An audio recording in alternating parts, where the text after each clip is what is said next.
Our next presenter is Josh Wilson.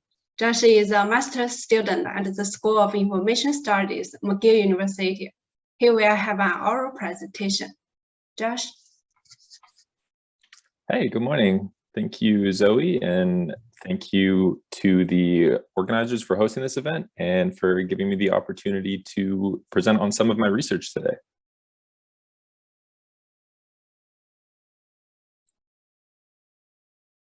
Okay. So today I am going to be speaking about the research project that I have carried out over the last 15 months. I'll be giving some background on the project, highlighting a couple of the major findings, briefly discussing conceptions of liberatory archives and liberatory archival work, and also discussing some of the implications of my research findings. Before getting into my own research, I'd like to situate today's presentation within critical archival studies discourses. So Caswell, Punzalan, and Sangwan define critical archival studies as any archival approaches which, quote, explain what is unjust with the current state of archival research and practice, posit practical goals for how such research and practice can and should change, and or provide the norms for such critique, end quote. In their introduction to the 2017 special issue of the Journal of Critical Library and Information Studies, the scholars discussed the emergence of articles and ideas from the past 2 decades, which provided a foundation for the discipline, thereby formalizing it and calling for an activation of a critical archival studies. So the authors emphasized the value of interdisciplinary and critical theoretical perspectives for archival studies, and point out that a key contribution of a critical archival studies would be to, quote, disrupt the ontological and epistemological assumptions of the humanities, end quote. I invoke critical archival studies here to help frame the guiding questions and larger goals of my own research, which is interested in understanding the relationship between critical archival theory and practice, as well as the successes, failures, and lived experiences of archivists trying to implement a critical liberatory archival praxis. I would also like to invoke Paulo Freire's simple definition of praxis from the first chapter of Pedagogy of the Oppressed to provide some background for my own use of the term. And he defines praxis as, quote, reflection and action upon the world in order to transform it, end quote. So my data set was developed through 5 semi-structured interviews with archivists who responded to a call for participation that was distributed over archival listservs and using a social constructivist paradigm and several rounds of iterative coding and thematic analysis. I analyzed my data in such a way to try and center the voices and the experiences of my participants. My data analysis approach was intentionally meant to prevent the instrumentalizing and exploitation of the voices of research participants. And I'm interested in an approach that's developed from grounded theory that's built using the data and voices of the participants. So the interviews each lasted for about 60 minutes. They consisted of questions which were meant to facilitate conversations and reflections on participants' experiences working in archives, and their perceptions about the reality of using critical practices in archival environments. And while a lot of different themes emerged from the data, today I'm going to be focusing on 2 prominent findings, which are feelings of powerlessness and the importance of creativity in implementing critical liberatory practices. So 3 questions guided my research. What kinds of critical theory do archivists use to inform their archival practice, and how are they used? What do archivists view as the value in using critical theory within archival work? And finally, what are the limitations or challenges that archivists experience in trying to use critical theory in professional practice?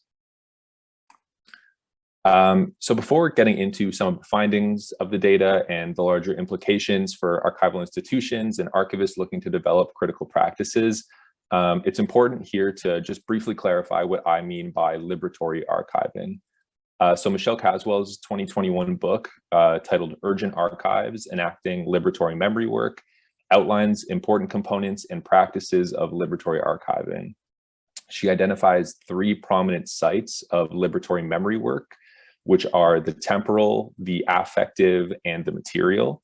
And while writing specifically about community archives, Caswell's insights, I believe, are nonetheless pertinent for archives and archivists everywhere who want a liberatory practice.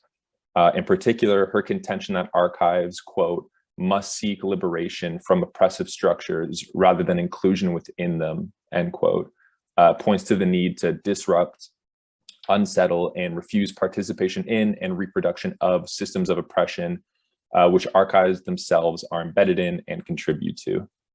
So a key tenet of liberatory work is the refusal of the status quo. Caswell describes liberatory memory work as being grounded in, quote, the joy of troublemaking in the present, end quote. She spotlights working and disrupting in the present because it does not ignore the afterlives of slavery and colonialism, nor does it oppressively hope for a future that is a reproduction of an exclusionary, imbalanced present. Liberatory archiving not only seeks to disrupt and unsettle structures of power and oppression that manifest in and through archival traditions, but it also necessitates taking action presently. Liberatory praxis provides, quote, an ethical imperative for acting now, end quote. And while liberatory archival work may look different in different environments, it's nonetheless identifiable by its commitment to refusal, disruption, and the active dismantling of neoliberal cultures of white supremacy, cis heteropatriarchy, and ableism. And as Caswell reminds us, liberatory memory work means acting now. Building critical liberatory praxis takes time. It's slow and difficult and messy, but she contends that this necessitates taking action presently as soon as possible. So now for the findings. During the interviews, all of my participants discussed firsthand experiences and perceptions of conservative archival environments as being quite rigid and governed by rules, regulations, and traditionalist administrative cultures and values. A common reflection was the feeling that individual archivists were largely powerless to change either the day-to-day practices or overall direction and mission of their archival institution. When asked to elaborate on how exactly archival institutions constrain archivists from challenging harmful practices or trying new approaches, one participant based in the United States replied, quote, "It's like, what is the water?" End quote. A few key factors which contribute to feelings of powerlessness were identified across the interviews, the most significant of which were job precarity and discouraging workplace dynamics, the latter of which was described as the result of interpersonal relationships, unsupportive management, and individual resistance to change. So due to a lack of support and security in their jobs, some interviewees reported feeling uncomfortable and challenging harmful practices or advocating for new critical approaches. One participant who is based out of a conservative institution stated this explicitly. In describing his experience trying to bring critical practices to his archive, he said, quote, "I don't feel comfortable in being that bold about it and really presenting the intellectual and academic perspectives and theoretical perspective on it because I don't think it would be understood well," end quote. This same participant was more explicit later in our interview about the way that job precarity and insecurity factored into his ability to apply critical practices at his institution. He said, quote, "It's difficult because you need to justify your salary. You work for the institution, you're being paid for the institution. I would love to develop projects and to partner, and there's one that I really want to develop, but for now it's hard for me to articulate it and how my time will be spent on that while being paid for the institution," end quote. Another factor which contributed to participants' feelings of powerlessness was the workplace dynamics at their given institution. So experiences with inflexible management and slow-moving bureaucratic systems made some archivists feel powerless and disillusioned with their work. These experiences were identified as key determinants of the willingness and ability of archivists to implement critical practices or challenge existing ones. So one participant was quite explicit about archival workplace dynamics contributing to feelings of powerlessness. They said, quote, "If you're treating your staff like shit and you're creating a tense environment, or if people don't feel safe in your environment, they're not going to do good work and they're not going to stick around," end quote. Another participant from an Australian context described how the lack of support or encouragement from her supervisors culminated in a professional crisis. She described this as stemming from the realization that she was simply reproducing existing harms in her institution's archival descriptions. She said, quote, "I'm just repeating the same things over and over again, using the same words and the same structures." So in sharing their experiences of trying to implement critical practices or challenge existing traditions in archival environments, participants highlighted how their institutions both implicitly and explicitly discourage them through a lack of support from supervisors, pressure to justify their salaries, and a perception that archives are not open to new ideas and practices. Participants described feeling powerless to change the state of things in their archival contexts. And while powerlessness was reported across the interviews, it was not described as something which was categorical or insurmountable in all cases. And another significant finding from the data was the participants' discussions of creativity. So some archivists described creativity as thinking outside the box, experimenting to find what works and what doesn't, and thereby facilitating the effective use of critical approaches. Creativity was mentioned most often in terms of its absence, but many participants mentioned the value of new, alternative, and even interdisciplinary perspectives for informing critical archiving.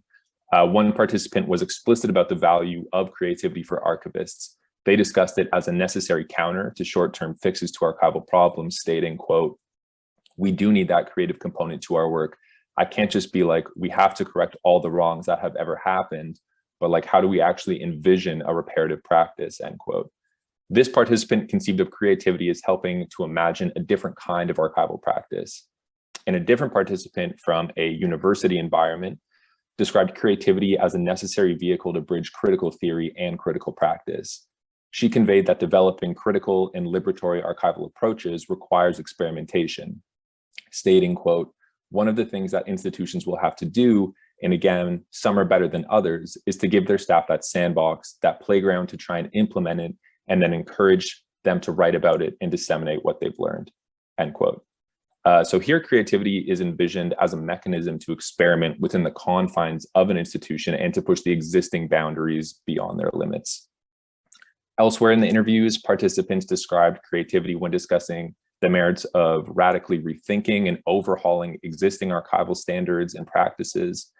And two interviewees explicitly questioned the value of reforming archival institutions and asked whether it would be better to completely start anew.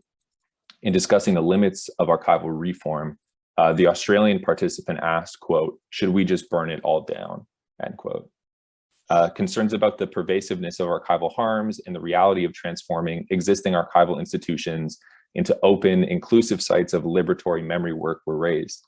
Creativity was mentioned as both a strategy to help apply critical practices in archival environments and as something necessary for building a liberatory critical archival praxis. So that is when participants talked about radically reimagining what archives can do and what archival practice might look like.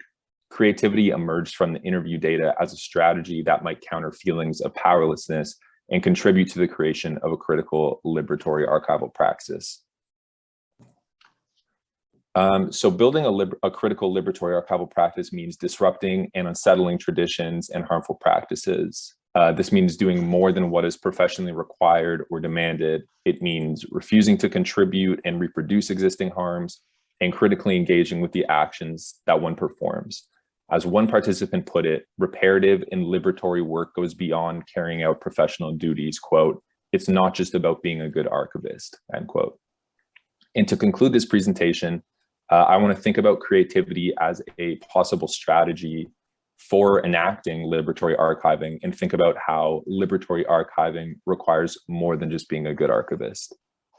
So in discussing their experiences and perspectives on how to build critical liberatory praxis, some participants emphasized the value of rethinking and radically overhauling the state of things. One participant discussed the necessity of change because, as they put it, quote, "The fuckery is too real," end quote.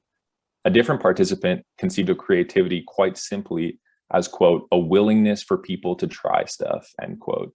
And while this may seem rudimentary, it actually highlights a core tenet of liberatory archival work, which namely that it is work. It requires trying stuff.